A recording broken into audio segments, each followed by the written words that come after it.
네, 좀 쉬다 오셨죠? 자, 전세권 포인트 보겠습니다. 건물의 전세권은 토지의 지상권 또는 임차권에도 미친다. 잘 봐야 돼요, 여러분들. 이게 건물의 전세권이 토지의 지상권에 미친대요. 그 다음에 법정지상권은 전세권 설정자에게 설정되는 거고요. 전세권자에게 설정되는 게 아니고요. 그 다음에 존속기간 중에는 전세금 반환 채권을 확정적으로 분리 양도할 수 없고요. 그 다음에 전세권이 끝났을 때, 존속기간이 끝났을 때 인도, 그 부동산의 인도와 말소 등기 서류에 교부하고 그 다음에 전세금 반환은 서로 동시에 돼야 돼. 그래서 이걸 동시이행 관계라 그럽니다. 모르겠죠? 자, 이게 다 보고 나서 이제 끝에 다시 한번 보자고요. 자, 목차. 우리 지금 뭐 배우고 있습니까? 용익물권의 마지막인 전세권을 배우고 있습니다. 우리, 그죠? 그래서 기본서 269페이지 한번 펴보세요.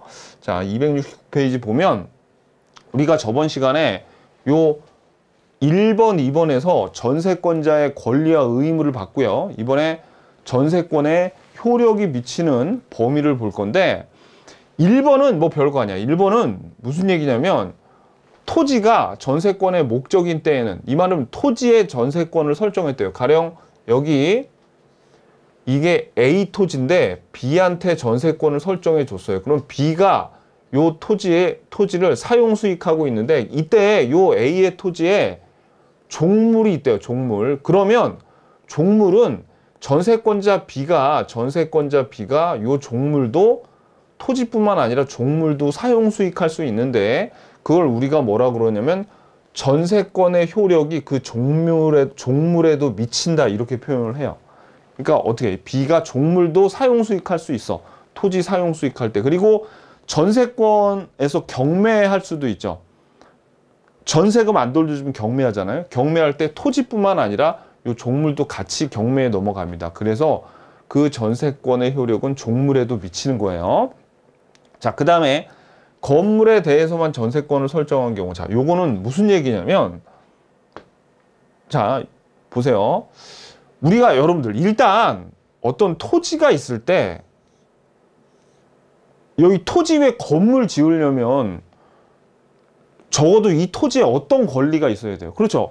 가장 일반적인 게 가령 이 토지 소유자가 A예요.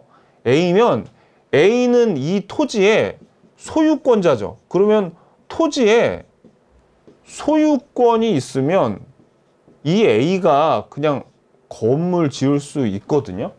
이게 첫 번째예요. 그리고 두 번째는 이럴 수 있어. 여기에 토지가 있는데 이 토지는 A 소유예요. A 소유야. 그래서 A가 소유권자인데 아니 B가 와가지고 B가 여기에다가 건물을 짓고 싶은 거예요. 이 A 토지에 이렇게.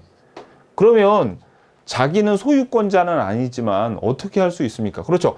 A한테 야, 네 건물 좀 짓게, 네 토지 좀 빌려줘 해가지고 요 토지에 임차권을 설정하던가 아니면 지상권을 설정을 해가지고, 즉 여기 임차권, 지상권을 설정해서 B가 이렇게 남의 토지에 건물을 지을 수 있거든요.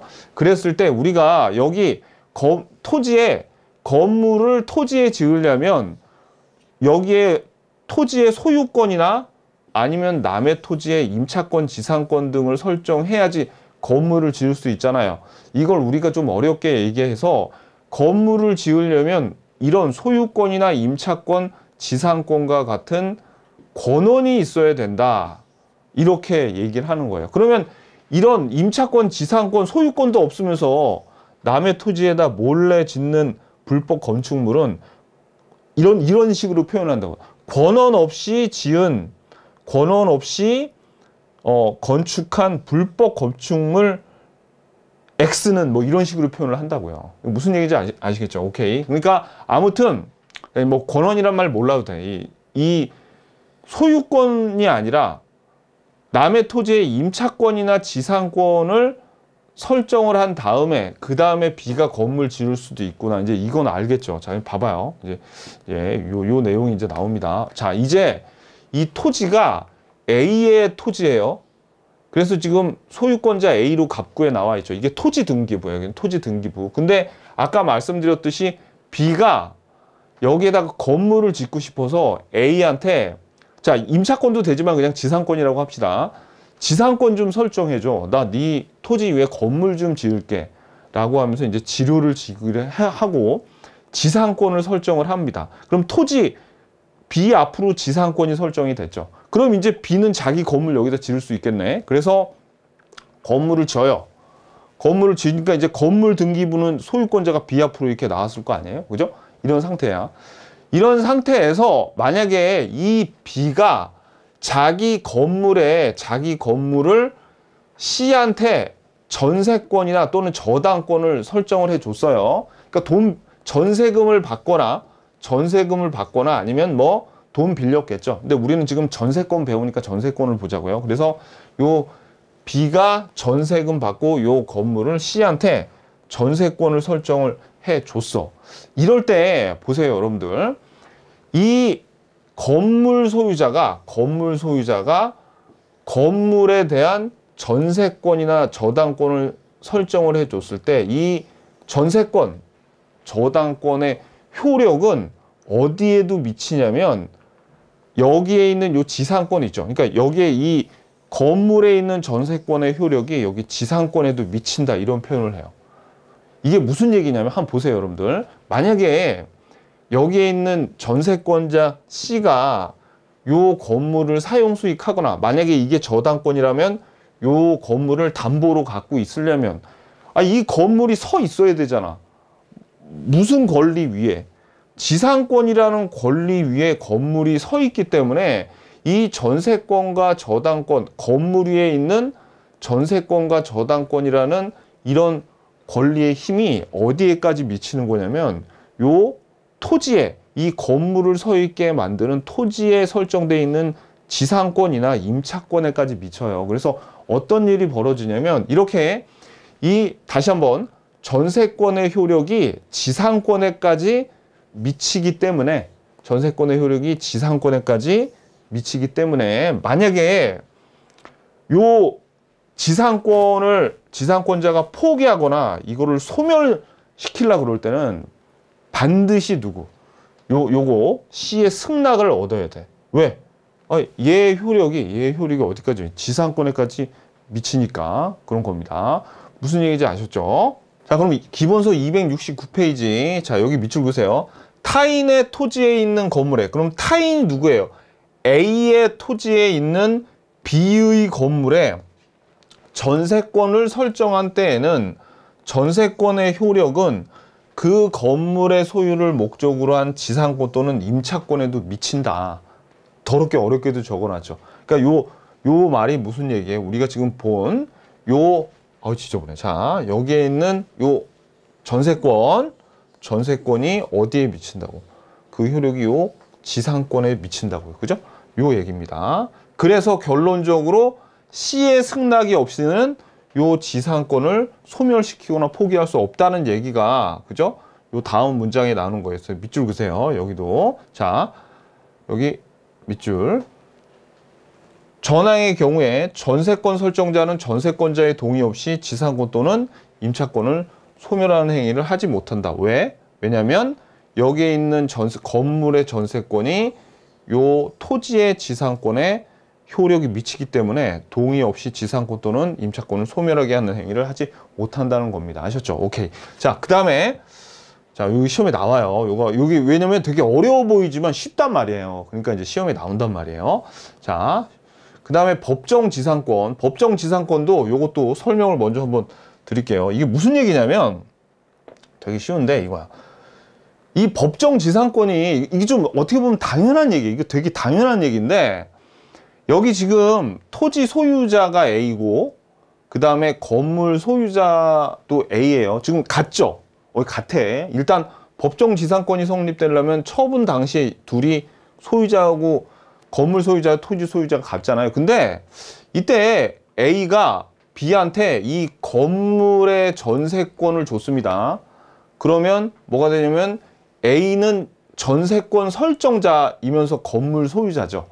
그리고 아직까지 토지 소유자예요. 이때는 법정 지상권이 아직 성립이 안 됐어요. 법정 지상권이 아직 성립이 안 된 거예요. 그냥 이 A가 단순히 건물의 전세권만 설정해 줬어. 자, 그런데 이때 이 A가 토지를 C한테 팔았대. 그러면 지금 이제 바뀌었네. 토지 소유자는 C인데 건물 소유자는 A로 이제 서로 건물 소유자와 토지 소유자가 서로 달라졌죠. 이런 법정 지상권이 성립될 거 아니에요. 그죠? 근데 조심하셔야 될 게 이거예요. 이 건물에, 이거 되게 당연한 건데, 건물에 전세권이 설정돼 있더라도, 이렇게 법정 지상권은 누구에게 설정이 되는 거냐면, 당연히 건물 소유자인 전세권 설정자에게 법정 지상권이 설정이 되는 거지, 전세권자에게 설정되는 게 아니겠죠. 이거 너무나 당연한 거죠. 근데 이거 왜 헷갈리냐면 전세권자하고 전세권 설정자하고 이 등장인물을 잘 몰라서 그래요. 자, 다시. 자, 지금, 자, 이거 다시 처음부터 다시 보자고요. 자, 이런 상태야. 둘이 같죠. 그리고 그냥 A가 B한테 전세권 설정해 줬어. 그러면 B는 전세권자고 A는 전세권 설정자죠. 이때 A가 토지를 C한테 팔았단 말이에요. 처분했어. 그래가지고 이제 토지 소유자와 건물 소유자가 달라져서 법정 지상권이 설정이 될 텐데, 이때 법정 지상권은 당연히 전세권자가 아닌 누구? 건물 소유자인 전세권 설정자에게 법정 지상권이 설정이 되는 거예요. 시험에 그냥 건물 소유자라고 내면은 쉬운데, 시험에 자꾸 어떻게 함정을 파자면, 이런 경우에 법정 지상권은 전세권자에게 설정된다 그러면 틀리겠죠. 전세권 설정자란 말이에요. 전세권 설정자. 자, 그래서 요 보자고요. 자, 법정 지상권. 대지와 건물, 자, 밑줄. 대지와 건물이 동일한 소유자에 속한 경우에 건물의 전세권을 설정한 때에는 그 대지 소유권의 특별 승계인은 전세권 설정자에 대하여 지상권을 설정한 것으로 봅니다. 전세권 설정자 네모, 설정자 동그라미. 전세권자가 아니에요. 당연히 건물 소유자인 전세권 설정자한테 법정 지상권이 성립이 될 거 아닙니까? 그죠? 그 얘기입니다. 그래서 법정 지상권을 취득하는 자는 전세권자가 아니라 전세권 설정자인 건물 소유자이다 라고 제가 한 번 더 적었어요. 요거를 강조하기 위해서. 그래서 법정 지상권이 성립되면 대지 소유자는 타인에게 그 대지를 임대하거나 이를 목적으로 한 지상권 또는 전세권 설정하지 못하겠죠. 당연히. 왜? 지상권이 용익 물건이니까. 이거 용익 물건은 서로 중복해서 설정할 수가 없잖아요. 뭐 C는 너무나 당연한 얘기고, 시험은 요거를 어떤 시험이든 마찬가지야. 어떤 시험이든 전세권에 나오는 요 법정 지상권의 요 문장에서는 요거를 전세권자로 속여서 내게 돼 있습니다. 근데 여러분들이 이거 아무것도 아닌 얘기인데, 진짜 너무너무 쉬운 건데, 이거 그냥 한 글자, 요 설정 요자 들어가느냐 안 들어가는 거, 요거 되게 헷갈려요. 그게 왜 그러냐면, 누가 누군지 몰라서 그래. 그러니까, 뭐, 지상권자, 지상권 설정자, 우리 뭐, 인물들이 막 나오잖아요. 그게 누군지 정확하게 알아야 돼. 사람을 정확하게 알아야 돼요. 이 민법에서는. 자, 그 다음에, 전세권의 처분 볼게요. 전세권의 처분. 그래서 요 전세권은 우리가 앞에서 저번 시간에도 봤지만, 전세권자는 전세권을 타인에게 양도 담보로 제공할 수 있고, 그 존속기간 내에 그 목적물을 타인에게 전조세 또는 임대할 수 있게 처분을 마음대로 다 할 수 있어. 전세권, 왜? 전세권도 물건이지만, 하지만 전세권은 요거 밑줄. 전세권은 처분은 당사자가 설정 행위로서 처분을 금지하는 특약을 유효로 할 수 있다 그랬죠. 그죠? 뭐랑 다르게? 그렇죠. 걔랑 다르잖아. 지상권이랑 다르잖아. 지상권은 처분 금지 특약이 무효였는데, 이렇게 전세권도 물건이니까 이렇게 다 팔 수도 있지만, 이런 거를 못하게 처분 금지하는 특약도 유효로 할 수 있구나라는 게 지상권이랑 다릅니다. 요거. 그냥 옆에도 적어놔요. 요 CF 해놓고, 지상권 처분 금지 특약은 무효다. X. 이렇게 적어놔. 지상권은 안 돼. 근데 전세권은 되더라. 요거. 자, 그 다음에 전세권의 양도, 전세권 양도에 합의가 있고 등기를 하여야 그 효력이 요거 아까 특약도 당연히 이 특약을 당연히 등기해야지 제3자에게 대항할 수 있죠. 우리 기억나요? 우리 등기의 효력이 등기가 성립 요건일 수도 있고 처분 요건일 수도 있고 그 다음에 대항 요건일 수도 있는데 성립 요건은 186조, 처분 요건은 상속과 같은 187조, 대항 요건은 임차권과 같은 채권이나 특약이나 약정 같은 거 한다고 했잖아요. 그러니까 특약이 뭐겠어? 대항 요건이겠지. 그죠? 막 엄청 재밌죠? 앞에 배웠던 내용이 계속 이렇게 겹치면서 딱딱 이어질 때 굉장히 재밌습니다. 속으로 너나 재밌지. 그렇게 생각하시면 안 돼. 그렇게 삐딱하게 생각하시면 안 돼. 같이 재밌어야지, 같이. 그죠? 재밌어요. 되게 재밌다니까요, 여러분들. 자, 요거. 자, 그 다음에 전세권의 양도. 요거는 봐봐요. 자, 그러면 요 A가 요 건물의 소유자라고 합시다. 그런데 이 A가 자기의 건물을 B에게 전세금 3억을 받고 2년 존속기간으로 해서 전세권 설정 계약을 했어요. 그런 다음에 B 앞으로 이렇게 등기를 해줬어요. 그러면 B가 2년 동안 다 사는 게 아니라 무슨 피치 못할 일이 있어서 1년만 살고 이사를 갈 일이 있어서, 자, 이 전세권은 물건이기 때문에 다른 사람한테 양도가 가능하죠?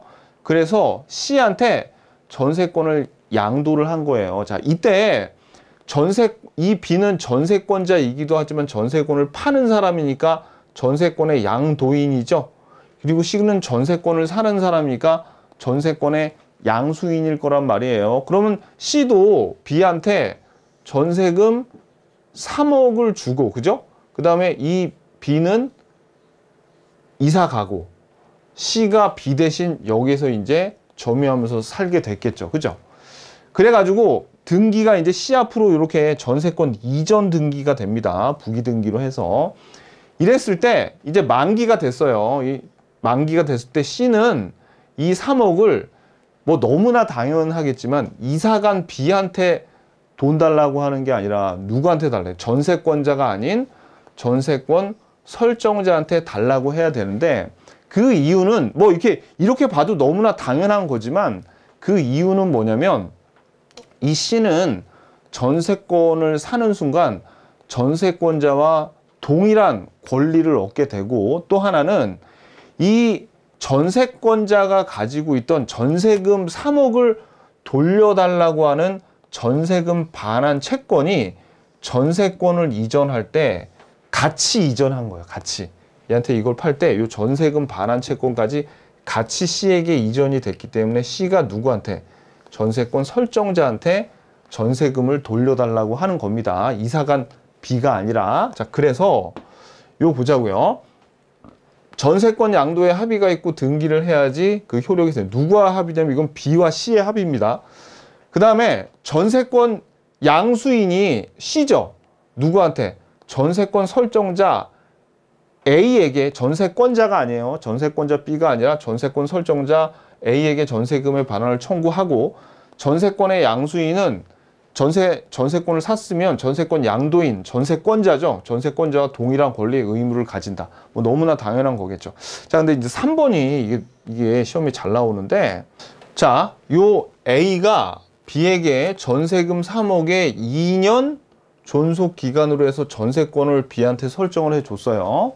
자, 그런데 아까 말씀드렸지만 이 전세권에는 어떤 권리가 있어? 전세금 반환 채권이라는 그런 권리가 있죠. 나중에 3억을 이제 만기가 되면 돌려달라고 하는 전세금 반환 채권. 아까 봤듯이 전세권과 요 전세금 반환 채권은 같이 이전을 하는 것처럼 원칙이 전세금 반환 채권을 전세금에 따로 떼서 분리 양도할 수가 없습니다. 그런데 어느 경우에는 분리 양도가 가능하냐면 여기 보시면 장래 전세권 소멸 조건으로 따로 양도가 가능하다, 이런 말이 나오는데 이게 무슨 얘기냐면 이겁니다.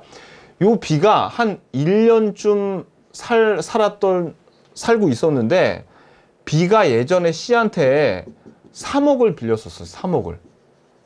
그래가지고 C가 야, 돈 내놔 라고 했더니 이 전세권자 B가 야, 1년 후에 장래 1년 후에 내 전세권이 소멸하잖아.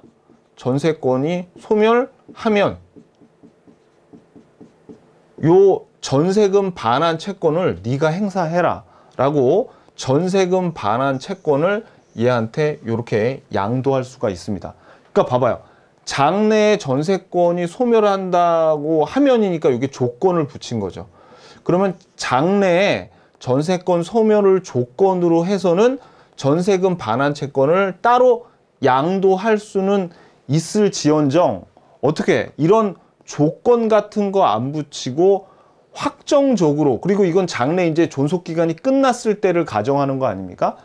존속기간 중에 확정적으로는 분리 양도할 수가 없잖아요. 그죠? 그래서 여러분들이 우리 시험엔 요렇게 나옵니다. 요렇게. 그래서 이렇게 아셔야 돼. 원칙은 둘이 분리 양도하는 게 불가한 거예요. 원칙은 불가해. 근데 예외적으로 장래에 소멸하는 조건을 붙이면 가능하더라 라는 걸 아시면 됩니다. 오케이. 자, 그래서 이제 볼게요. 원칙이 여기 보시면, 자, 원칙을 먼저 보면 전세권이 담보물권, 자, 이거 전세금 반환 채권을 분리양도, 뭐와 분리양도하는 거야? 전세권과 분리양도죠. 그래서 전세권이 담보물권적 성격도 가지는 이상 부정성과 수방성이 있는 것이 원칙으로, 자, 밑줄. 전세권을 담보하는 전세금 반환 채권과 분리해서 양도하는 것은 허용되지 않아요. 그런데 다만 여기 밑줄, 장래에 전세권이 소멸하는 경우에 전세금 반환 청구권이 발생하는 것을 조건으로, 장래 소멸할 것을 조건으로 해서는 양도할 수 있을 뿐이죠. 요 경우가. 그래서 요거 밑줄, 전세권이 존속하는 한에는 전세권과 분리해서 전세금 반환 채권만 확정적으로, 동그라미, 확정적으로 양도할 수 없어요. 조건을 걸면 되는데 확정적으로는 존속하는 한, 동그라미, 전세권이 존속하는 한 확정적으로 양도할 수 없다. 요게 전세금 반환 청구권의 분리 양도예요. 요거 시험에 잘 나오니까 잘 알아두셔야 됩니다. 2번, 전세권을 목적으로 하는 저당권의 설정, 기본서 271페이지입니다. 이게 전세권에다가 저당권을 설정한 거죠. 이 말은 전세권자가 저당권자한테 돈 빌린 건데, 자, 보세요. 가령 이 B가 A의 건물에 전세금 5억 주고 2년 동안 전세권을 설정을 했습니다. 근데 B가 막상 전세금을 5억 A한테 주고 나니까 돈이 없어요. 그래서 요 전세권을 담보로 해서 C에게 저당권 설정해 주면서 가령 3억을 빌렸습니다. 그러면 보세요. 이 B는 A에게는 전세권자이지만 C에게는 저당권을 설정해 줬으니까 저당권 설정자죠. 그래서 지금 보시면 여기 소유권 A고요. 이 건물. 그 다음에 A가 B에게 전세권 설정해 줬으니까 B가 전세권자고, 그 다음에 B가 C한테 저당권을 설정해 줘서 여기 지금 부기등기로 되어 있습니다. 그죠? 그래서 요 저당권은 소유권을 목적으로 하는 게 아니라 전세권을 목적으로 하는 저당권이에요. 즉, 이 저당권자가 소유권자한테 돈 빌려준 게 아니라 전세권자한테 돈 빌려준 거죠. 자, 지금 이런 상황입니다. 자, 이랬을 때, 자, 요 B가 만약에 돈을 안 갚잖아요. 돈을 안 갚으면 C는 뭘 할 수 있냐면 요 전세권 권리 자체를 경매 신청을 할 수가 있어요. 그럼 경매가 돼서 넘어가죠. 그럼 여러분들이 이렇게 질문하시는 분도 있습니다. 아, 선생님, 저는 부동산 같은 거나 경매할 수 있는데 전세권 같은 권리도 경매가 됩니까? 됩니다.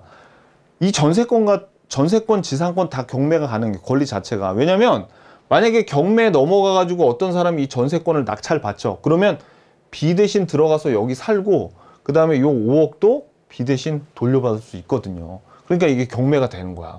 여기 요 채권이 있잖아. 5억짜리. 그죠? 자, 근데 아무튼 그래서 이 C가 전세권을 경매에 붙일 수 있더라 라는 얘기가 우리 교재에 나옵니다. 여기 보시면 1번, 전세권의 담보 제공은 전세권을 목적으로 한 저당권의 설정만을 의미하는데 이 경우 전세권자는 피담보 채권의 변제기 후에, 그러니까 피담보 채권 변제기 후라는 얘기는 돈 갚은 날이 지났어. 돈을 안 갚아.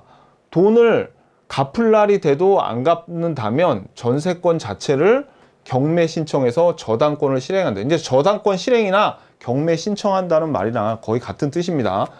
피담보 채권의 변제기 후에 돈을 안 갚으면, 제때 안 갚으면 전세권을 경매 신청해서 저당권을 실행할 수 있어요. 자, 그 다음에 두 번째 보면 전세권이 기간 만료로 종료되면 전세권은 그 말소 등기 없이도 당연히 소멸하고, 이 경우 전세권을 목적으로 하는 저당권도 당연히 소멸한다. 자, 이 얘기는 무슨 얘기냐면 이겁니다. 자, 요거는 방금 우리가 봤던 요 저당권이랑 전세권이랑, 저당권자가 전세권자한테 돈 빌려줘서 등기가 주등기에서 부기등기로 됐죠. 그래가지고 요 전세권이 소멸되잖아요. 그러면 요 저당권도 그냥 소멸이 돼 버린다고, 그 얘기를 하는 겁니다. 자, 그래서 여기 밑줄 그세요. 여기 밑줄. 전세권이 기간 만료로 종료되면 전세권은 말소 등기 없이, 자, 우리 용익물권은 뭡니까? 용익권은 존속기간이 지나면 등기 없이 소멸하잖아요. 그죠? 187조. 당연히 소멸되고, 이 경우 전세권을 목적으로 하는 저당권도 당연히 소멸돼. 전세권 소멸되면 저당권 등기도 소멸이 됩니다. 이때 1번 볼게요. 밑줄 그세요.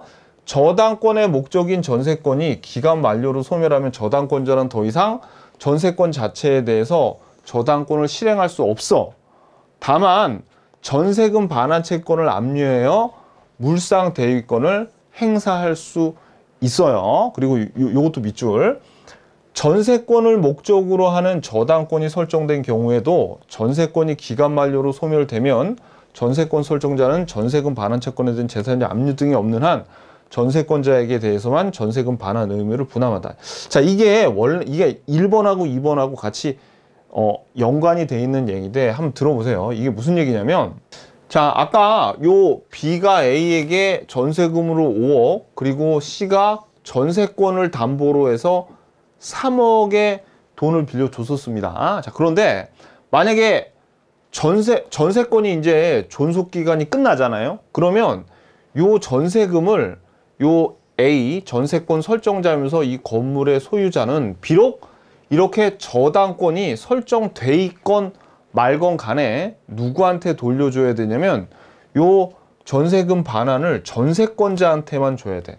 전세권자한테 원래 지급하는 게 요게 원칙이에요. 그런데 만약에 다른 사람들이 압류 같은 거 가잖아요. 압류, 제3자 강제 집행 이런 게 있으면 전세권자한테 당연히 주면 안 되겠죠. 자, 그런데 봐봐요.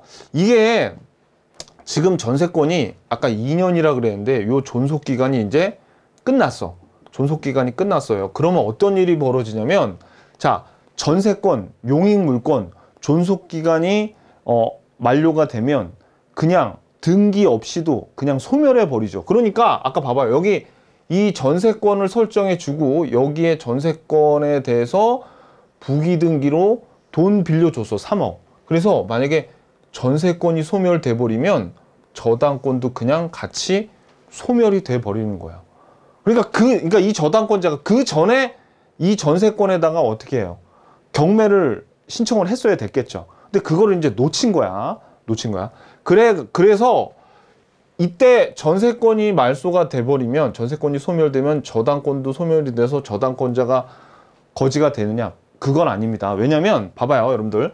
이제 이 저당권자가 전세권을 담보로 잡고 있었는데 이제 만기가 돼버리면 전세권자가 전세금 반환 채권을 행사해서 3억을 받아낼 수 있잖아요. 그러면 이 저당권자는 전세권 말고 요 전세금 반환 채권을 압류를 걸어서 여기에다가 어떻게 대신 전세권이었던 담보를 요걸로 바꾸는 그런 물상 대위를 할 수 있다고요.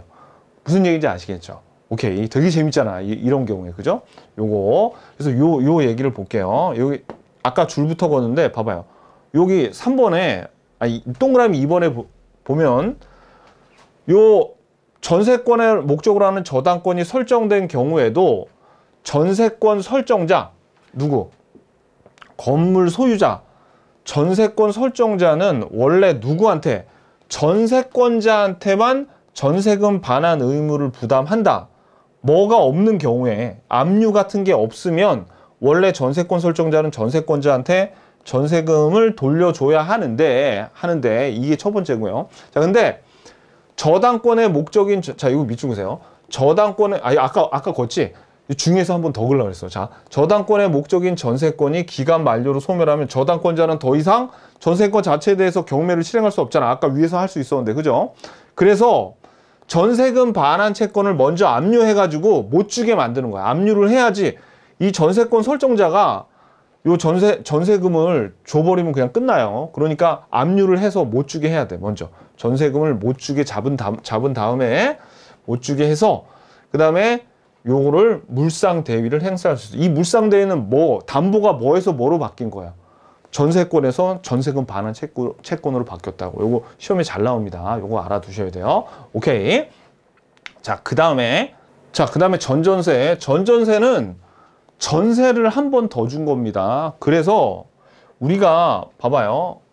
원래 그냥 A가 B한테 전세를 설정할 땐 전세권 설정자, 전세권 설정자인데, 만약에 B가 C한테 이렇게 전전세를 설정하면 이 앞에 전세를 그냥 전전세하고 구별하기 위해서 원전세권이라고 부릅니다. 그래서 이름들도 다 원전세권 설정자, 원전세권자가 전전세를 설정해 줬으니까 전전세권 설정자, 전전세권자. 발음하기 더럽게 힘드네. 이렇게 돼요. 알았죠? 근데 이제 등기는 어떻게 되냐면 이렇게 됩니다. 전세권이 설정이 되고 전전세로 1부기1로 이렇게 등기가 되는 거예요. C 앞으로. 그리고 요 전전세가 원전세의 범위를 넘을 수 없어요. 그래서 2년 2억으로 계약을 했어요. 그러면 1년 1억은 괜찮은데, 예를 들어서 3년 1억이라던가 뭐 3년 3억이라던가 이런 식으로 하면 안 돼. 원전세의 범위를 초과할 수 없고요. 그 다음에 원전세는 원전세권자에게 무과실 책임이 있습니다. 그래서 무슨 얘기냐면 이거예요. 자, 여기 예를 들어 갑이 자기 건물이 있었는데 요거를 을한테 전세권을 설정해 줬어요. 일반적인 전세권은 이렇게 을이 살고 있다가 여기에 만약에 천재지변이 일어났어. 천재지변. 지진이 일어나서 이 집이 폭삭 무너지죠. 그러면 을은 책임 안 져도 돼요. 왜? 자기 잘못이 아니니까. 천재지변으로 인한 불가항력적인 것은 을이 책임을 안 져도 되는데, 지금 이 경우에 C가 이렇게 살고 있다가 여기 만약에 폭삭 천재지변으로 주저앉죠. 그래도 B가 책임져야 돼. 이 경우에는. 선생님, 그럼 B한테 너무 가혹한 거 아닌가? 그렇죠. 가혹하죠. 그래서 이런 전전세라던가 우리가 임대차를 한 번 더 하는 걸 전대라 그러거든요. 전전세나 전대 같은 거는 못하게 이게 가급적이면 하지 말라 이거야. 가급적이면 하지 말고 직접 전세로 하라는 그런 취지가 여기 있습니다. 아무튼 원전세권자가 무과실 책임을 져야 된다. 요거 하나 정도 여러분들 알아두세요. 우리 뭐 출제 빈도는 매우 낮습니다. 여기. 그래서 그냥 한번 읽어보면 돼요. 여기 전전세는 한 번 더 해준 거래요. 자, 그래서 이것도 뭐 전전세 요건이 전세의 요건이랑 같습니다. 그래서 효과하는데 봐봐요. 여기 전전세를 설정했다고 원전세가 소멸되는 건 아니에요. 그냥 그대로 남아 있어. 이렇게 전전세를 설정을 하더라도 원전세는 그대로 여기 등기에 그냥 남아 있잖아요. 그죠? 그냥 남아 있는 거예요. 그냥 남아 있고. 그런데 이 원전세가 소멸하면 전전세도 소멸해요. 왜? 여기 등기도 나와 있네. 여기 보면 이렇게 여기 주등기 부기등기라서 얘 말소되면 얘도 말소돼. 그러니까 그냥 이 뿌리가 소멸되면 요 가지도 소멸이 된다. 이렇게 생각하시면 됩니다. 자, 그 다음에 요거 전전세권은, 자, 요거 하나 밑줄 그세요. 요거 전전세권은 전세권, 이거 왜 이렇게 잘 안 써져? 이거 자, 전전세권은 전세권을 기초로 하여 성립하는 것을 목적물의 범위, 존속기간, 전세금 등 전세권의 내용을 초과할 수 없다. 자, 그리고 원전세권의 일부를 목적으로 하는 전전세권도 가능합니다. 예를 들어서 건물 하나를 전부 전세권으로 했는데 요 중에서 1층만 전전세로 해도 괜찮다는 얘기예요. 그리고 무과실책임, 전세권자는 전전세 하지 아니하였으면 면할 수 있는 불가항력으로 인한 손해에 대해서도 아무튼 무과실 책임을 진다. 무과실 책임. 원래 불가항력이라는 게 여기에 천재지변 이런 것도 다 포함되어 있는데 원래는 책임을 안 져요. 이 전세권자가. 그런데 이 경우에는 누가? 요 전세권자, 그러니까 원전세권자가 책임을 진다 그랬죠.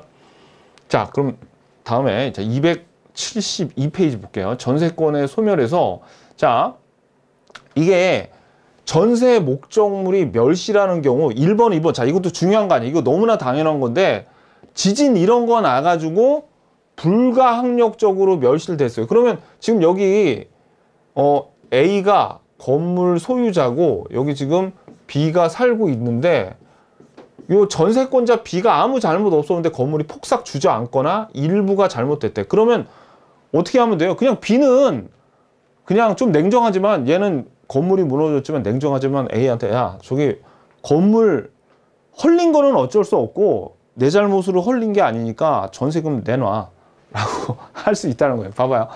전세권의 목적물이 전부가 불가항력으로 해서 멸시돼서 전세권은 그냥 소멸을 하는데 이 경우 전세권자는 전세권 설정자에게 전세금 반환 청구해야죠. 자기가 잘못해서 건물 무너진 것도 아니고, 그죠? 그리고 자기는 더 이상 이제 이 건물을 사용 수행할 수 없으니까 A한테 전세금 돌려달라고 할 수 있습니다. 그리고 B, 이번에는 이유가 자, 이렇게 됐는데 가령 B가 이 건물에 1억 전세금으로 들어갔어요. 근데 한 10분의 2 정도, 10분의 2 정도가 멸실되면 야 2천만 원 전세금은 돌려줘 라고 하면서 왜? 자기 잘못도 없이 부서졌는데 여기에서 어떻게 해요? 이만큼은 자기가 이제 사용 수익할 수 없게 됐잖아요. 그러니까 전세금 감액 요청할 수 있어요. 그리고 잔존 부분으로 목적을 달성할 수 없겠다. 이게 부서져가지고 사용 수익을 계속 못할 것 같다 그러면 그냥 전세권 소멸 통보하고 전세금 받아가면 됩니다. 이거 별거 아니죠. 그러니까 이게 전세권자는 아무 책임이 없다는 얘기예요. 이런 지진 같은 거 불가항력으로 요 목적물이 멸실됐을 때. 근데 아까 얘 봐. 얘 근데 무과실 책임이라고 그랬잖아. 이런 경우에도 전전세를 했으면 전세권자가 원전세권자가 책임을 져야 된다고요. 원래 이렇게 책임 안 져도 되는데. 그 다음에 이번에는 전세권자의 책임 있는 사유. 자, 이번에는 자, 이 건물이 원래 A 소유였는데 전세권자 B가 이 건물을 사용하다가 이놈이 불타서 멸실됐어요. 그럼 어떻게 해야 되겠어요? 그렇죠. 얘는 이제 이 전세금으로 여기에 나왔던 것만큼 메꿀 수도 있고 만약에 못 메꾸면 여기에 대해서 손해배상 봐봐요.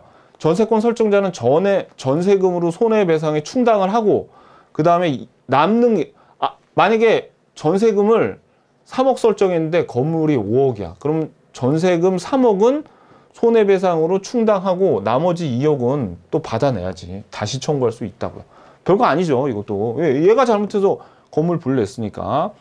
일부 멸실의 경우에는 만약에 얘 잘못으로 멸실됐어요. 그러면 이 A는 아니 왜 임마 그걸 그렇게 함부로 써? 라고 하면서 전세권 전부의 소멸을 청구할 수도 있고 잔존 부분만으로 목적 달성이 안 되면 B가 내가 이거 손해배상 할 테니까 나 그냥 전세금 나한테 돌려줘. 어차피 이거 내 목적대로 못 써라고 할 수도 있습니다. 그러니까 아무튼 B는 손해배상 A한테 해줘야 돼. 이만큼. 뭐 어려운 거 없죠. 요거는 그냥 보시면 됩니다. 그냥 한번 읽어보면 돼요. 중요한 내용도 없고. 자, 그 다음에 전세권의 포기, 약정에 대한 소멸 뭐 이런 내용이 나오는데 전세권 포기하면 딱 뭐 생각해야 돼? 그렇죠. 배추 한 포기 두 포기가 아니고 이거 생각해. 등기해야 돼. 등기해야 돼. 아무튼 소유권을 포기하든 뭘 포기하건 등기해야지 효력이 생긴다는 거 꼭 주의하셔야 돼요. 그 다음에 약정 소멸 사유는 전세권이 소멸 사유에 대한 약정이 있는 경우에 약정으로 해서 뭐 이렇게 너 만약에 이 용도로 너 만약에 여기에 1층만 써야 되는데 괜히 2층까지 넘어와서 네가 뭘 쓴다. 이거 발각나면 그냥 우리 전세권 소멸하는 거야. 뭐 그런 약정을 맺었으면 그거대로 소멸할 수 있다고요. 중요한 거 아니에요. 근데 3번이 중요하죠. 우리 존속기간이 만료되면 소멸되잖아요. 요게 187조였죠.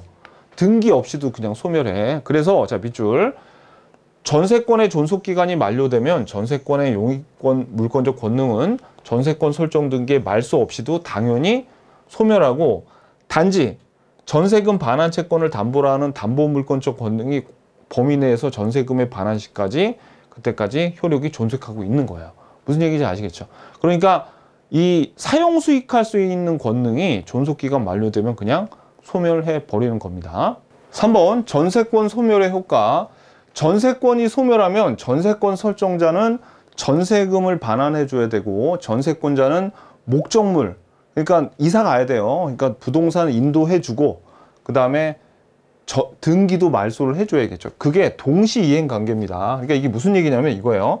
자, 여기 지금 건물 소유자가 원래 A인데 A가 전세금 받으면서 B한테 뭐 줬습니까? 부동산 사용 수익하라고 줬죠. 근데 이제 전세권이 소멸되면 A는 전세금을 B한테 돌려주고 B는 이사 가서 요 건물 돌려주면서 요 등기한 거 있죠? 등기를 말소할 수 있도록 등기 말소 서류까지 같이 줘야 돼요. 근데 요거는 한쪽이 먼저 하는 게 아니라 동시 이행 관계라 그래서 만약에 전세금을 반환하지 않은 상태에서 A가 B한테 이거 먼저 달라 그럴 때 B가 A한테 야 같이 줘야지 너 전세금 나한테 반환할 때까지 이거 못 줘라고 버틸 수가 있어요. 이래도 B는 이행 지체에 빠지지 않습니다. 왜? 얘가 안 줬으니까 안 준 거에 불과하지. 반대의 경우도 마찬가지예요. 이게 부동산 인도 안 하고 등기 말소 서류를 안 줬을 때 A가 이것도 안 주면서 자기한테 전세금 반환해 달라고 할 때 A가 야, 너 이거 나한테 줄 때까지 나 전세금 못 줘라고 A가 버틸 수 있거든요. 그래도 A는 이행지체에 빠지질 않아. 왜? 얘네들이 동시에 이게 이행이 돼야 되는데 한쪽에 안 하면서 자기한테 해달라고 할 때 자기는 이걸 거부하더라도 이행지체에 빠지지 않는 관계, 이걸 우리가 동시이행 관계라 그래요. 그래서 이거 동시에 이행이 돼야 됩니다. 자, 이 얘기를 왜 하냐면은 요게 나중에 경매를 할 때 이행지체에 빠져야지 요 A가 이행지체에 빠져야지 경매를 할 수 있어요. 그 말은 뭐냐면 얘네 둘이 지금 동시이행 관계이기 때문에 B가 경매를 하는 이유는 전세금을 반환을 받기 위해서죠. 그러니까 이 B가 전세금 반환을 받기 위해서 경매를 신청하려면 A를 이행지체에 빠뜨려야 돼. 근데 이 전세금과 얘네들이 동시 이행관계이기 때문에 B가 먼저 얘를 A한테 해야 돼. 즉 부동산을 A에게 돌려주고 등기 말소 서류까지 준 다음에 그런 다음에 얘가 만약에 전세금을 안 주죠. 그때는 얘는 할 거 다 했는데 얘가 안 주니까 비록 동시이행 관계에 있었지만 이제 얘는 이행지체에 빠지게 되는 거예요. 그때 경매를 할 수 있어. 그러니까 경매를 하려면 전세권자가 어떻게 해야 됩니까? 부동산 주고 이사 가야 돼. 인도를 해줘야 돼요. 요거 그러니까 요네 왜 이걸 괜히 배우는 게 아니라 이게 경매 때 나오니까 요거 때문에 배우는 건데 근데 우리 시험에는 요거 자체로도 잘 나옵니다. 그래서 이거 밑줄 전세권이 소멸한 때에는 자 전세권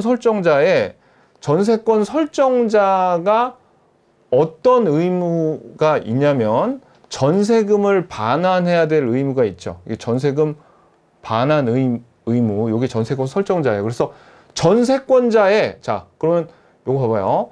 전세권자의 의무는 목적물에 인도하고 더하기 어떤 거 요거 등기의 말소 서류 교부 요거 두 개가 전세권자의 의무고 전세권 설정자는 전세금 반환하는 거죠. 요 두 개가 뭐라고요?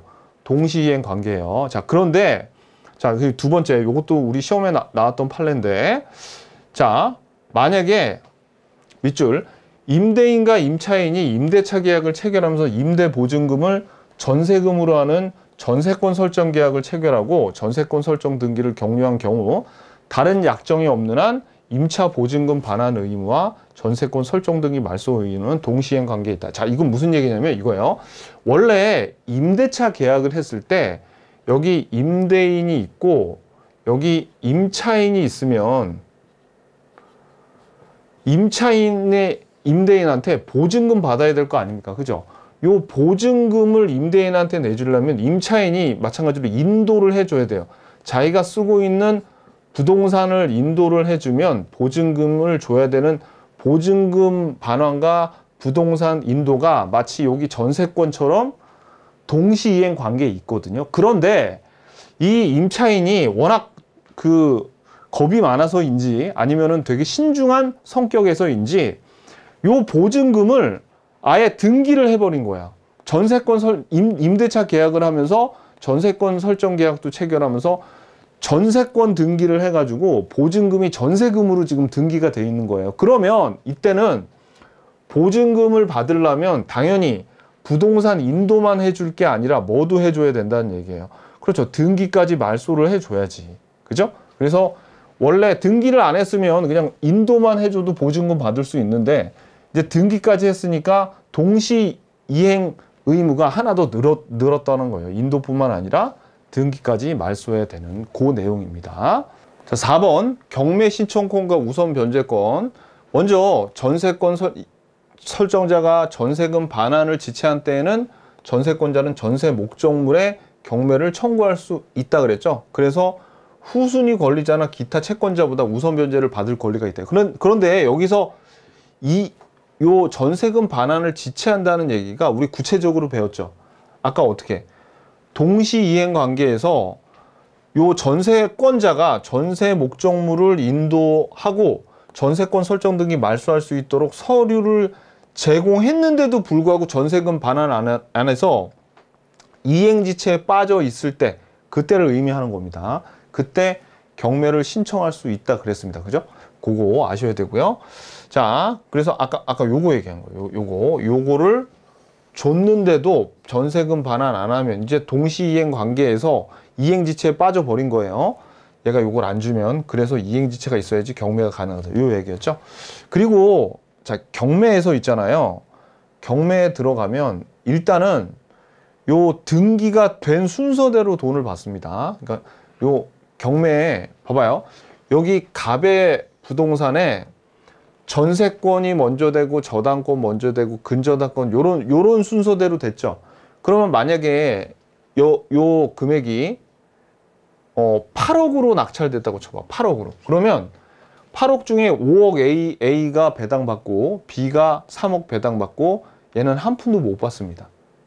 자, 그러면 이번에는 저당권이 먼저고 전세권 그 다음에 근저당권 이렇게 왔다고 쳐봐요. 근데 이번에는 요 주택이 6억으로 낙찰됐다고 쳐봐요. 그러면 6억을 저당권 3억 배당하고 그럼 여기서 3억 빼면 나머지 3억 남은 건 얘한테 배당하면 전세권자는 2억을 못 받고 얘도 한 푼도 못 받아. 얘는. 자, 그런데 여러분들 요건 아셔야 돼요. 이 전세금을 한 푼도 그러니까 전세금 3억 받고 나머지 2억도 요게 얘한테 채권 채무가 사라지는 건 아닙니다. 다만 요 건물에 낙찰 대금에서 배당을 못 받았을 뿐이지 요 채권 채무는 아직 남아 있어서 이게 일반 채무가 되는 거예요. 일반 채권이. 이 근저당권 얘도 못 받은 금액만큼 일반 채권이 존재하는 거지 아예 채권 채무 관계가 없어지는 건 아니에요. 근데 요게 일반 채권으로 바뀌면 회수하기가 되게 어렵겠죠. 그죠? 돈 받아내기 어려울 거 아닙니까? 등기된 것도 이렇게 간신히 배당 받아서 막 받는데 분명히 이 채무자는 다른 물건도 다 경매로 넘어갔거나 아니면 이 채무자가 다른 사람 이름으로 빼돌렸거나 그랬기 때문에 일반 채권으로 여기서 배당을 못 받잖아요. 일반 채권으로 바뀌면 원금을 회수하기가 매우 힘들어요. 현실에서는. 자, 그 내용이 이제 여기 나옵니다. 여기 나와요. 우선 변제 순위에서 이렇게 전세권과 저당권이 경합하는 경우에는 등기의 선호에 따라 우선순위가 정해진다. 요거. 그 다음에 이제 전세권과 저당권이 경합을 하는데, 자, 여러분들 요거를 먼저 좀 아셔야 돼요. 이게 미리 사전 지식이 좀 있어야 되는데, 경매에서, 자, 여러분들, 경매에 저당권 있잖아요. 저당권은 얘는 우리가 말소 기준 권리라고 합니다. 말소 기준 권리예요. 그래서 예를 들어 이런 겁니다. 지금 저당권이 있고 이게 1순위예요. 2순위가 전세권이고 3순위에 또 다른 저당권이 있어요. 저당권자 A, 전세권자 B, 요 저당권자를 C라고 합시다. 자, 이런 경우에 요 건물을 만약에 A가 이 저당권자 A가 경매 신청하죠. 그러면 이 저당권이 말소 기준 권리이기 때문에 경매를 신청한 자기를 포함 나머지 권리들도 다 배당받은 다음에 다 소멸해버려. 다 배당받은 다음에 다 소멸해버립니다. 이렇게 말소 등기가 돼버려요. 이렇게 말소 등기가 돼버려. 누가 신청할 때? 요 A가 신청할 때. 그런데 이것도 봐봐요. 방금 전에 저당권 C였고 전세권이었고 저당권 A, B, C 이렇게 돼 있었잖아요. 근데 이번에는 만약에 저당권자 C가 요렇게 경매 신청을 해도 제일 선순위인 저당권을 기준으로 제일 선순위인 저당권이 지금 A였잖아요. A를 기준으로 똑같이 배당받고 다 말소당해. 그러니까 결과는 A가 경매 신청하나 B가 경매 신청하나 C가 경매 신청하나 아무튼 선순위 저당권 아래에 있는 애들은 얘가 말소 기준 권리가 돼서 누가 경매를 신청하던 간에 다 배당받고 다 소멸됩니다. 권리가. 그래서 이게 첫 번째예요. 저당권은 말소 기준 권리라서 경매를 신청하지 않은, 그러니까 다른 저당권이 경매를 신청해서 또는 다른 전세권이 경매를 신청했다 하더라도 최고 선순위 저당권이 기준이 돼서 나머지 후순위는 배당받고 얘도 같이 다 말소됩니다. 그리고 두 번째, 경매에서 예를 들어서 전세권자가, 이거 너무나 당연한 건데, 전세권자가 A가 2억 배당받을 게 있고 여기 건물이 있을 때 경매를 신청하죠. 그럼 경매를 신청했다는 얘기는 여기에 배당받고 나 요거 권리 소멸시킬 거야 라는 게 돼 있어요. 그래서 경매를 신청을 하면 스스로는 어떤 권리건 간에 다 배당받고 권리가 소멸을 합니다. 이 두 가지 알아야 돼요. 그래서 여러분들이 먼저 뭘 알아야 된다? 저당권을 기준으로 요 저당권 아래에 있는 애들은 싹 다 최선순위 저당권 아래에 있는 싹 다 말소당합니다. 배당받고. 그래서 여러분들이 여기 먼저 1번하고 2번이 나오거든요. 동그라미 1번하고 2번이 나오는데 여러분들이 1번은 조금 이따 보고 쉬운 2번부터 먼저 볼게요. 2번은 요 얘기요. 저당권이 먼저 설정되고 전세권이 그 다음에 설정됐대요. 그런데 이 경우에는 전세권자가 경매를 신청하건 저당권자가 경매를 신청하건 간에 어떻게? 그렇죠. 제일 선순위가 지금 저당권이니까 얘 밑에 애들은 다 배당받고 말소당하겠네. 그죠? 그러니까 이거 봐봐요. 저당권이 먼저 설정되고 그 다음에 전세권이 설정되면 저당권자나 전세권자 어느 쪽이 경매를 신청하던 간에 선순위에 요 저당권이 있으면 요 아래에 있는 애들은 싹 다 배당받고 모두 소멸하는 겁니다. 그러니까 말소돼요. 이렇게. 근데 이번엔 이 경우를 볼게요. 요게 동그라미 1번이에요. 동그라미 2번이 더 쉬운데 요게 시험에 나왔어요. 밑줄. 요게 시험에 나왔다고. 요거 때문에 제가 지금 요거 원래 경매 순위까지는 안 가리키려고 그랬는데 이게 나와서 지금 여러분들한테 가리킨 겁니다. 자, 그러면 동그라미 1번 볼게요. 동그라미 1번은 이번에는 전세권이 먼저 설정되고 그 다음에 저당권이 설정됐대요. 자, 그런데 봐봐요. 이 경우에 전세권자가 경매를 신청하죠. 그러면 전세권, 아까 말씀드린 경매를 신청한 애는 저당권이 아니라 어떤 권리더라도 어떻게 되는 거예요? 얘네들 다 배당받고 말소됩니다.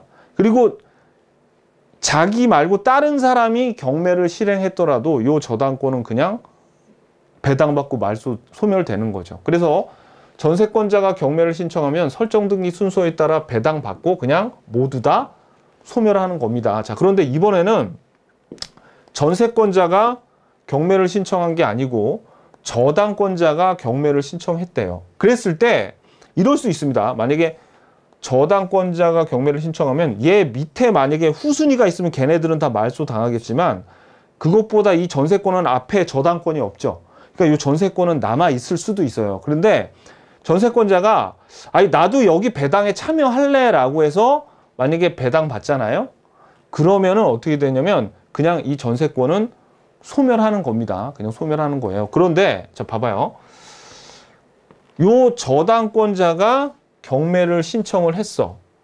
그래가지고 뭐 어느 정도 금액이 나오고 요게 을로 이제 낙찰이 됐다고 쳐봐요. 그랬을 때 전세권자가 배당 안 받고 그냥 배당 안 받고 얘네들은 다 이제 말소 당하죠. 그냥 전세권을 을이 이제 소유자가 됐는데 그냥 A는 전세권 그 존속 기간까지 그냥 사용 수익할 수 있습니다.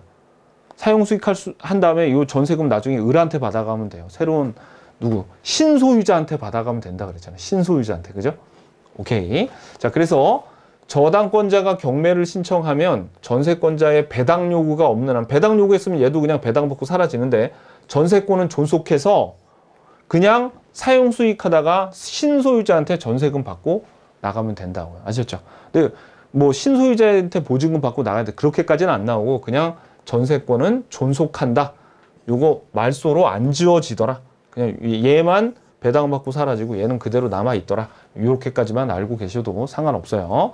자, 그 다음에 우리가 이제 그래서 지금 요거 두 개 봤죠. 그래서 요게 시험에 나왔습니다. 요게 비교적 간단한 게 요게 나왔고, 자 조금 더 복잡한 거 하나만 더 배우자고요. 요거 싼 거로 4번에 부동산 일부의 전세권을 설정한 경우 경매 청구의 범위와 우선 변제권의 행사 범위인데 274페이지예요. 요거까지만 볼게요.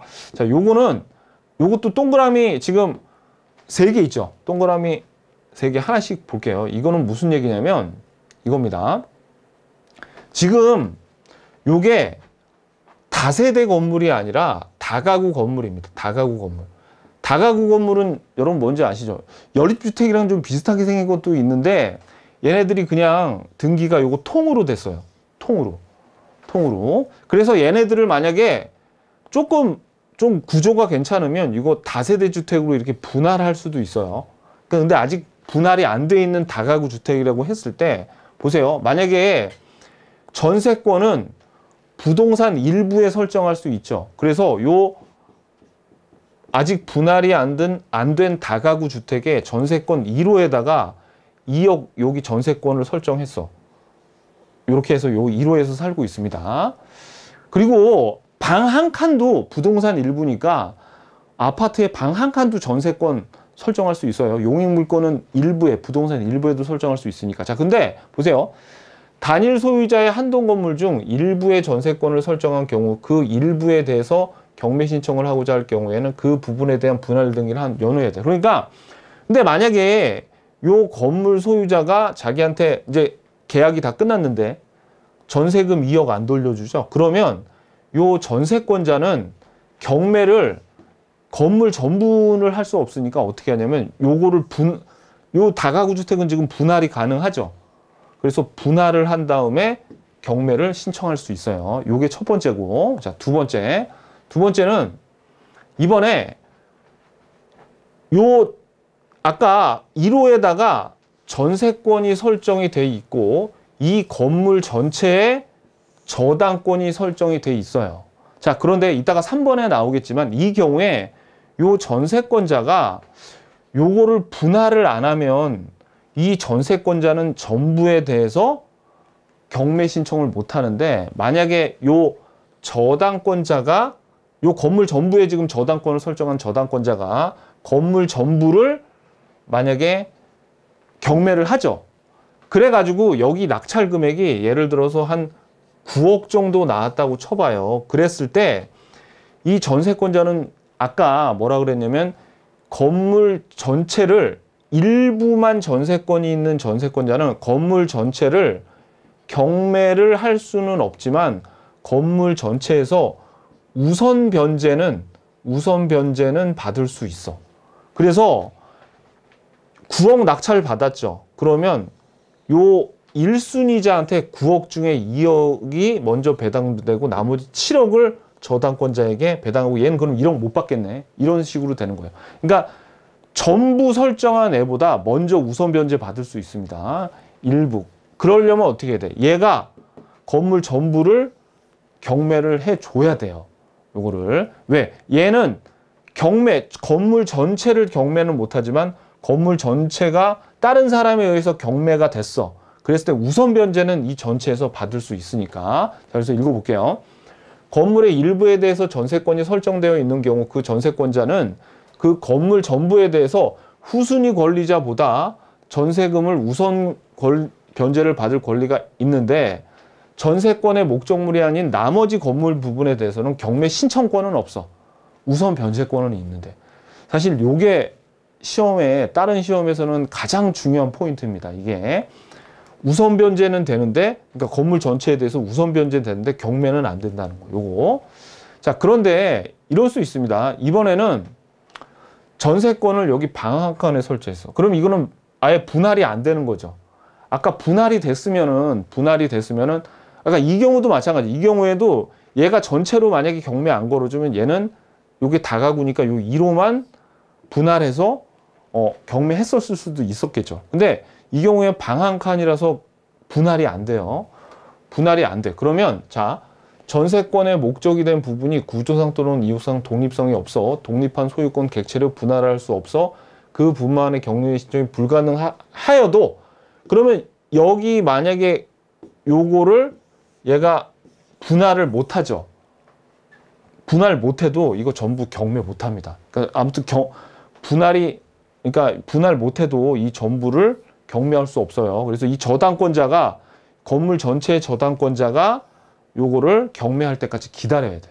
요거. 그래서 자, 전세권자는 전세권의 목적이 된 부분을 초과하여 건물 전부의 경매를 청구할 수 없어. 따라서 그런데 얘도 우선 변제는 받을 수 있겠죠. 우선 변제. 얘보다 우선 변제 받을 수 있으니까 어떻게든 얘를 설득해서 이거를 경매를 하게끔 만들어야지 이 전세권을 이렇게 우선 변제를 받을 수 있어요. 무슨 얘기인지 아시겠죠? 오케이. 여기까지. 자, 그러면 우리가 이제 포인트를 보자고요.